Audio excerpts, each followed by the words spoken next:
Kube nokunye ukubambezeleka okungalindelekile njengoba umsolwa wokuqala nowesibili bethole ummeli omusha kanti kubonakala sengathi ummeli wabo ubengazi.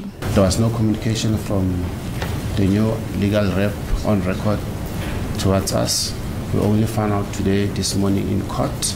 USipho Ramosepele utshele inkantolo ukuthi usemele laba abasolwa ababili.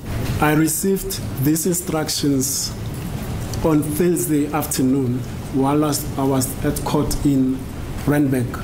Is there any reason why you did not pre-warn your colleagues about this development? Inkantolo ibe isiphoqeleka ukuba ihlehlise icala. Umsolwa ube esexolisa kummeli uThobane.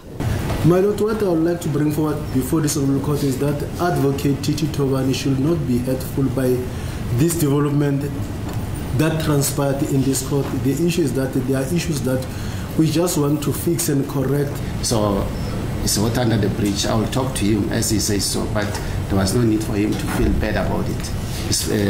It's professional. Ummeli omusha womsolwa wokuqala nowesibili uthi akanayo imiyalelo yokuthi aphinde afake isicelo sebhayili somsolwa wesibili uBongani Ntanzi owavela enkantolo ngesikhathi esamelwe ngummeli uThobane. The bail already has concluded. They are just waiting for the outcome for that application. So on my side, it's got nothing to do with me. uNtanzi wakhonjwa ngufakazi wombuso uTumelo Madlala njengomunye wabantu abangena endlini ngesikhathi kubulawa uMeyiwa.